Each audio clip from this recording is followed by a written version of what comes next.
Life isn't like a drama. Life is a drama. In a drama, we're always trying to figure out who did what and why they did it. I feel like dramatism is no different. We ask ourselves, what are the motives? Why did they say or do whatever they did? What did they really mean by it? And I feel like dramatism seeks to answer those questions. It seeks to analyze the motives behind the message. According to the book, the definition of dramatism is a technique of analysis of language and thought as basically modes of action rather than as means of conveying information. That is how Kenneth Burke, father of dramatism, would explain the theory. In my own words, I think that dramatism is the drama aspect of communications that ultimately encourages you to read between the lines and desire to uncover the deeper motives. Kenneth Burke taught at Bennington College for a short period of time. He was also known for his great accomplishments in literature. After reading this and realizing that literature and drama kind of go hand in hand, it wasn't hard for me to believe or understand that he spent a lot of time looking for deeper meanings and motives between the lines. Kenneth Burke's theory of dramatism is broken down into three key concepts. The first one is identification, the second one is pentad, and the third one is guilt redemption cycle. I'm going to break down each three of them to give you a better understanding of them. The first key concept is identification. Without identification, there's no persuasion. So, in other words, there needs to be a mutual understanding between the audience and the speaker. An example of this would be if you're sitting down in your history class and your history professor is talking about, different things of history, and you don't really like history, but then he starts talking about the Civil War, and it turns out that you really love the Civil War, so now you're really interested in what he's saying. The more things that you guys have in common, the more common ground.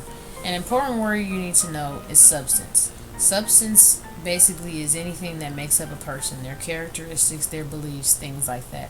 The more substance they have in common, the more things that they will be able to identify with.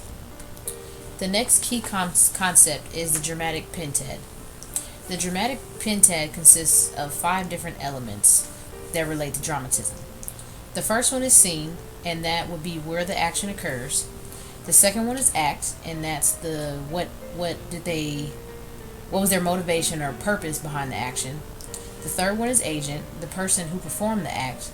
The fourth one is agency, and that's the technique or method they use to achieve their personal goals. And the last one is purpose, and that's the reason that the agent acts. Sometimes the purpose is obvious and sometimes it's hidden.